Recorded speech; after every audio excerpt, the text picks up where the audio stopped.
शोपियां में सीआरपीएफ जवान के हत्यारे गिरफ्तार, आतंकी के साथ ओवरग्राउंड वर्कर को भी दबोचा। शहीद जवान को सम्मान के साथ किया सुपुर्द खाक।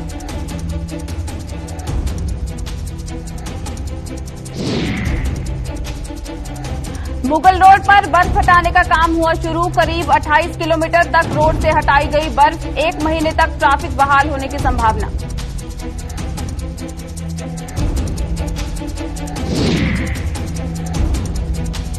प्रदेश में अवैध रूप से हो रही दवाइयों की सप्लाई, फार्मास्यूटिकल डिस्ट्रीब्यूटर्स ने जताई चिंता। सरकार से अवैध सप्लाई बंद करने की मांग।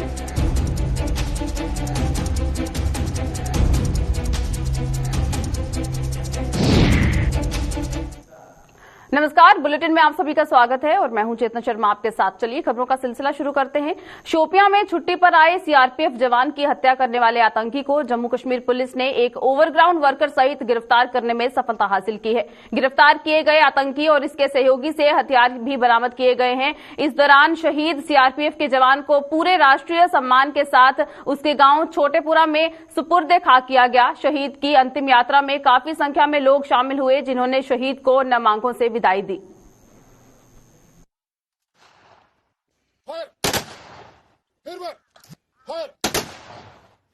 शहीद मुक्तियार, शहीद मुक्तियार, शहीद मुक्तियार, जब तक सूरज चांद रहेगा, तेरा नाम रहेगा, जब तक सूरज। सीआरपीएफ के जवान कार अहमद दोई को मलिंडो ने पीछे से बुलेट फायर दिए थे 3, तो उसके बाद उसको जब हॉस्पिटल ले जा रहे थे तो वो शहीद हो गया हमारा। तो उसके बाद हमने सीआरपीएफ आर्मी के साथ मिलकर अपने टीम्स को वहां भेजा। तो उसके बाद एरिया कॉर्डन अप हुआ, तो वहां से कुछ हमें सुराग हासिल हुए, जिसकी बुनियाद पर हमने एक शख्स रुखसार अहमद ठोकर को अरेस्ट किया, जिसके इंकशाफ पे हमने उससे एक पिस्टल और कुछ राउंड बरामद किए। उसी के इंकशाफ पे एक और आदमी आमिर अहमद दीवान को भी अरेस्ट किया, और जो कि उसके साथ था बाइक पे। तो उससे इंकशाफ पे हमने उसकी बाइक भी रिकवर की। तो ये दोनों मिलके ये आबिद रमजान शेख उसके इशारों पे काम कर रहे थे, तो इन दोनों ने अपने गुनाह को कबूल किया। मुगल रोड पर निर्माण एजेंसियों द्वारा बर्फ हटाने का कार्य शुरू कर दिया गया है। मार्ग से बर्फ हटाने के लिए मशीनें तेजी के साथ काम कर रही हैं और अभी तक कई किलोमीटर रोड से बर्फ हटाई गई है। उम्मीद जताई जा रही है कि अगर मौसम साफ रहा तो मुगल रोड पर 1 महीने के बाद यातायात पूरी तरह से बहाल हो जाएगा।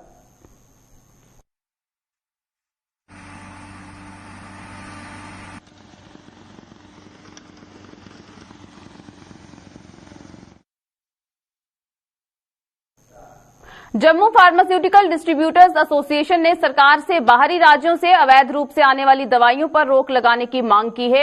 इस संबंध में जम्मू फार्मास्यूटिकल डिस्ट्रीब्यूटर्स एसोसिएशन द्वारा एक प्रेस कॉन्फ्रेंस का आयोजन किया गया, जिसमें मीडिया को संबोधित करते हुए एसोसिएशन के प्रधान राकेश गुप्ता ने कहा कि इस मुद्दे को वो पहले भी सरकार के समक्ष उठा चुके हैं, लेकिन अभी तक सरकार ने इस मामले को लेकर कोई कदम नहीं उठाया है। उन्होंने कहा कि अवैध रूप से आने वाली इन दवाइयों पर ड्रग्स कंट्रोलर का कोई चेक नहीं रहता, जिसके चलते सबस्टैंडर्ड दवाइयां मार्केट में आ रही हैं। उन्होंने ऐसा कारोबार करने वाले लोगों को अवैध रूप से दवाइयों का कारोबार बंद करने की चेतावनी दी।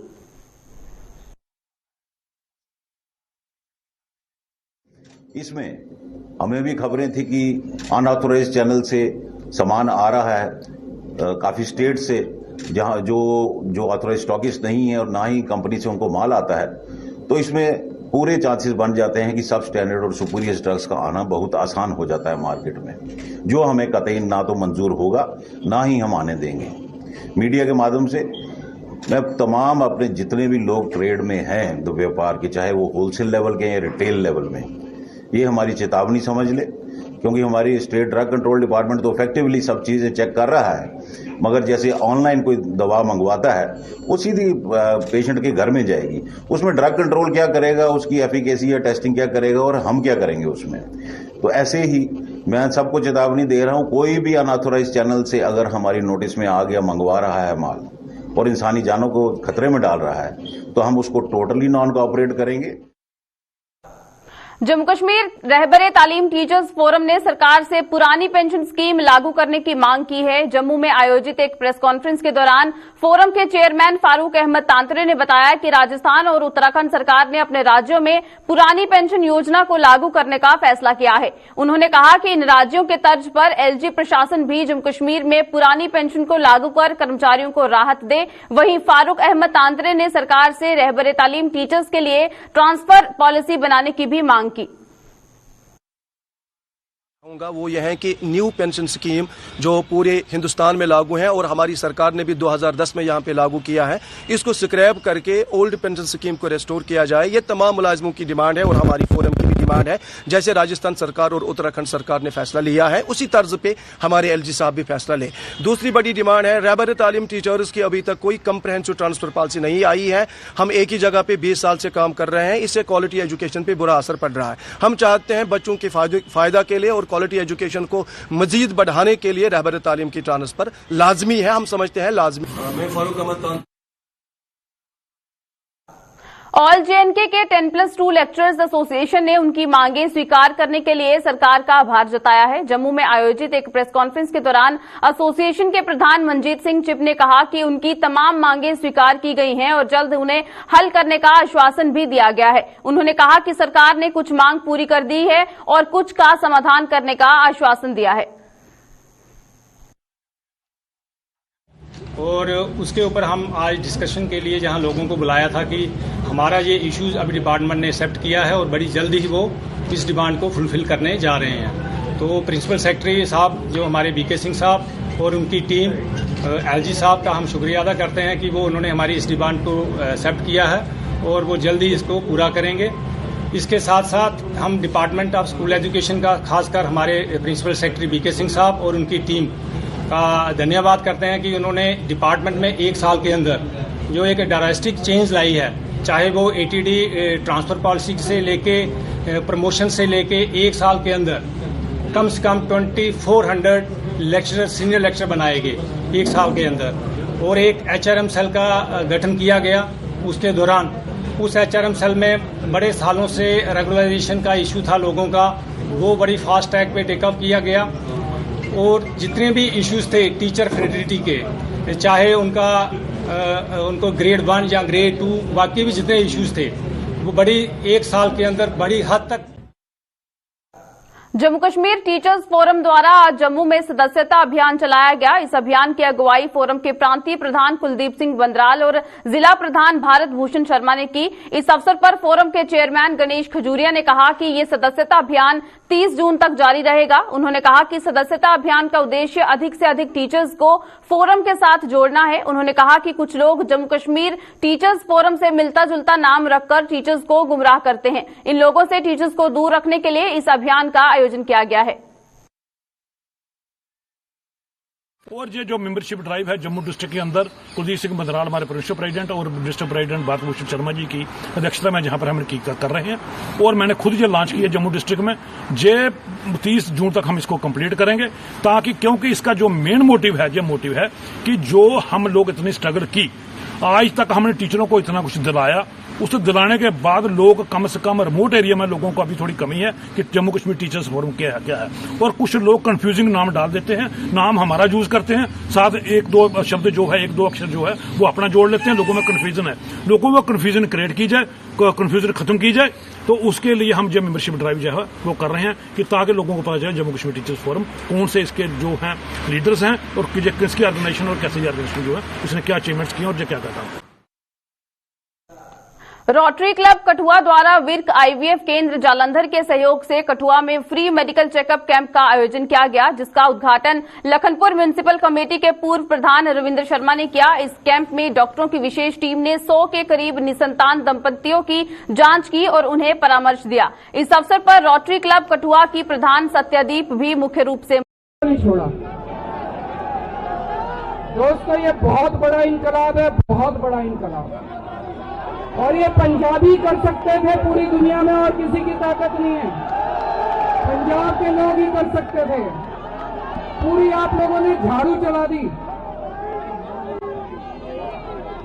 मेरे को बहुत खुशी है, कई सालों के बाद कई सालों के बाद आज पंजाब को पहली बार एक ईमानदार मुख्यमंत्री मिला है।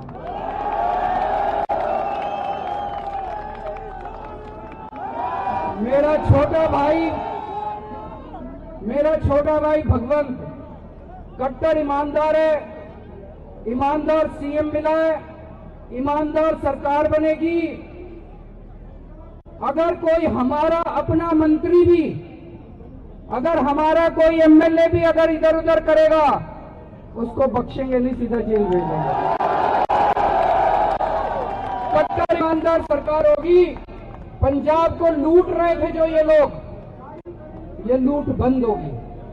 अब सरकारी एक एक पैसा आप लोगों के ऊपर खर्च होगा, गरीबों के ऊपर खर्च होगा, पंजाब के ऊपर खर्च होगा। जितनी गारंटियां दी हैं सारी गारंटियां पूरी करेंगे, एक एक गारंटी पूरी करेंगे। कुछ में समय लग सकता है, कुछ में तुरंत हो सकती है, लेकिन सारी गारंटियां पूरी करेंगे। और 16 तारीख भारत माता की।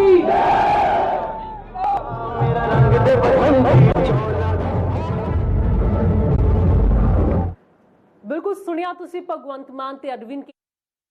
और पंजाब के भावी मुख्यमंत्री भगवंत मान लोगों को संबोधित कर रहे थे और इस दौरान हमने देखा कि मुख्यमंत्री अरविंद केजरीवाल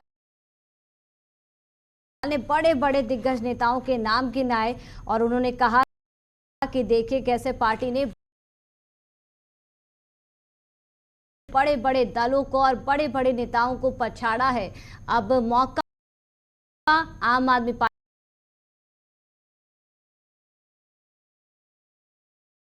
को मिला है सेवा करने का, तो यहां पर भगवंत मान एक ईमानदार मुख्यमंत्री के रूप में काम करते हुए प्रदेश की जनता की सेवा करेंगे। तो ये तस्वीर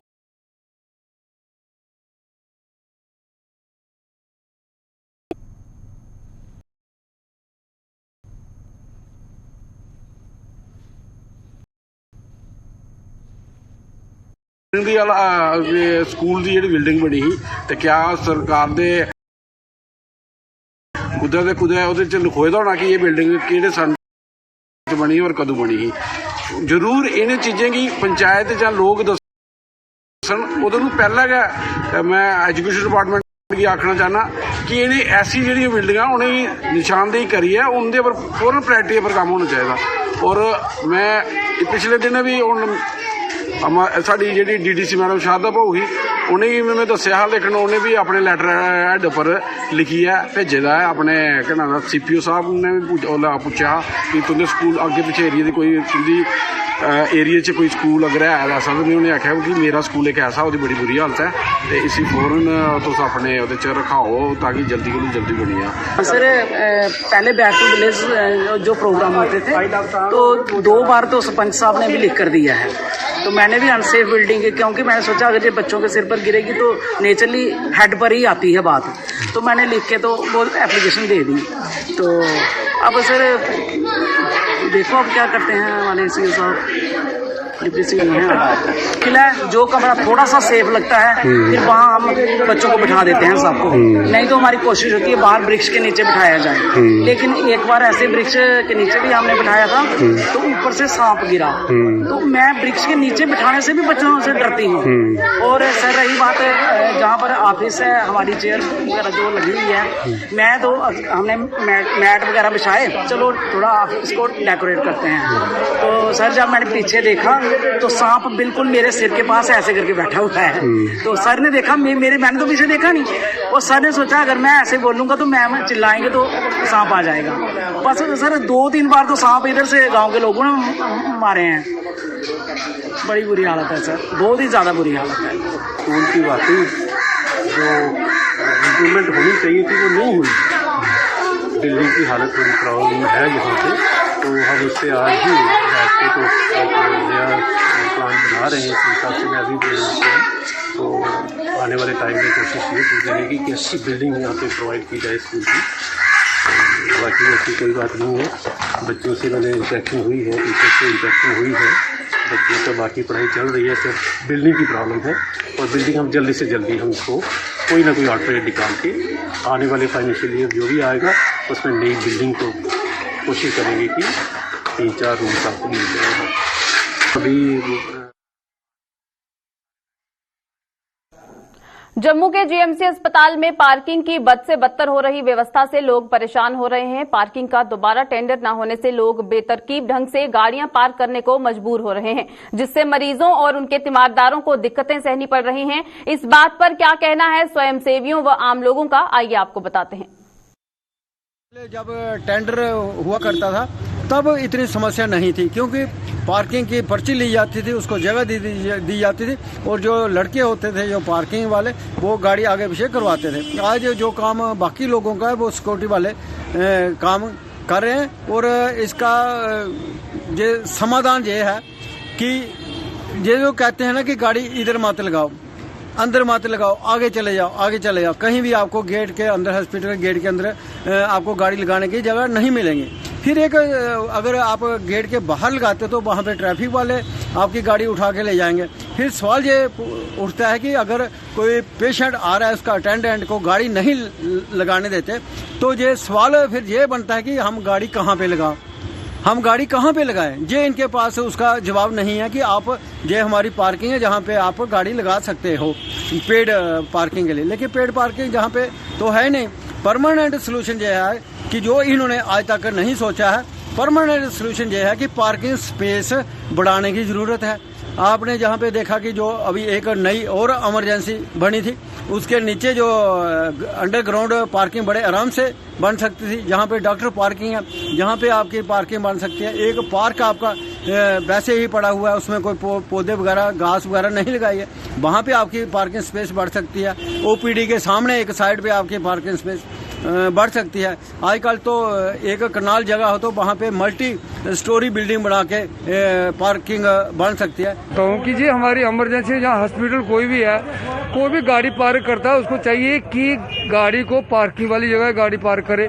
दूसरा, जहाँ से हमारी एम्बुलेंस जाती है, कोई डेड बॉडी जहाँ से निकलती है तो लोग रास्ते में गाड़ियाँ लगा के दाएं बाएं चले जाते हैं, अपना काम तो वो पूरा कर लेते हैं। मगर जहाँ पे जो भी हमें प्रॉब्लम आ रही है तो लोगों को भी सोचना चाहिए यार मैं कहाँ गाड़ी खड़ा कर रहा हूँ, जहाँ गाड़ी की पार्किंग जगह वहाँ गाड़ी खड़ी करे।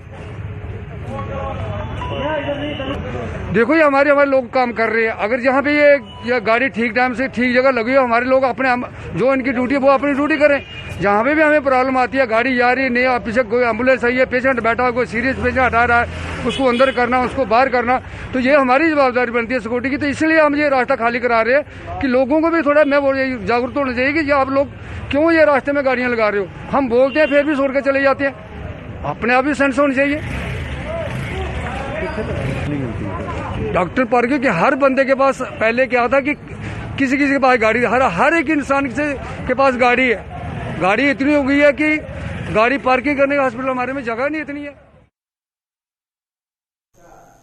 सिंचाई विभाग की अनदेखी और आम लोगों की लापरवाही के चलते जम्मू की नहरें गंदे नालों में तब्दील होती जा रही हैं, जिससे लोगों में भारी रोष है। इन लोगों ने सिंचाई विभाग से नहरों को साफ सुथरा रखने के लिए व्यवस्था करने और नहरों को गंदा करने वालों के विरुद्ध भी कड़ी कार्रवाई करने की मांग की है। लोगों के मुताबिक सिंचाई विभाग को आम लोगों को नहरों को साफ रखने के लिए जागरूक करना चाहिए और इसके साथ ही नहरों की निगरानी भी रखनी चाहिए। अगर कोई व्यक्ति नहरों में गंद डालता हुआ पकड़ा जाए तो उसके विरुद्ध कड़ी कार्रवाई भी की जानी चाहिए।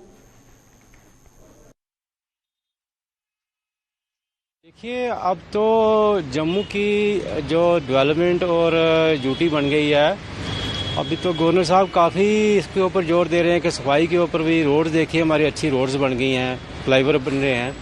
कहीं ना कहीं ये नहर की जो बात है, यहाँ पर हर साल सफाई होती है, हर साल इरिगेशन की भी पूरे नहर की अखनूर तक सफाई होती है, लेकिन कहीं ना कहीं पब्लिक का भी इसमें दोष है जो इसमें गंदगी फेंकते हैं। अब ये जो जितने डस्टबिन जितने भी जो भी है यहाँ का छोटा मोटा घर से कूड़ा उठा के फेंकते हैं यहाँ पर, तो लोगों को ये चाहिए कि इसकी साफ़ सफाई रखें। उनके लिए ही ये नहर बनी है, साफ़ सुथरी रहेगी तो यहाँ पर लोग आएंगे, देखेंगे। गंदगी देख के कहाँ शहर में कोई हमें अच्छा तो बोलेगा नहीं। सफाई तो हमने खुद रखनी है, तो जो भी यहाँ पर आएगा, बाहर से विजिटर आएंगे, देखेंगे कि ये तो जम्मू के लोगों का कसूर है ना, वो यहाँ पर गंदगी मत डालें।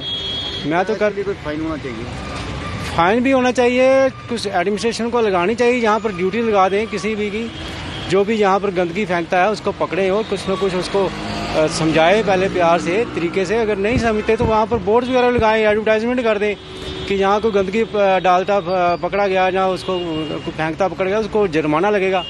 तो थोड़ा बहुत जुर्माना भी लगाएं जिसमें थोड़ा सा लोगों को समझ आए कि हमने गंदगी नहीं डालनी है। लोगों को भी इसमें चाहिए कि जो जनरल पब्लिक है इसमें जितने भी जो पॉलीथीन्स वगैरह है, या जैसे आप शायद नहीं जानते होंगे, पीछे जो है हमारा एरिया पड़ता है शक्तिनगर वगैरह और आगे जितने भी इलाके पड़ते हैं उनके जितने भी जो मेन ट्रेन्स है और डायरेक्टली उन्होंने इसमें कनाल में डाइवर्ट कर दी हैं।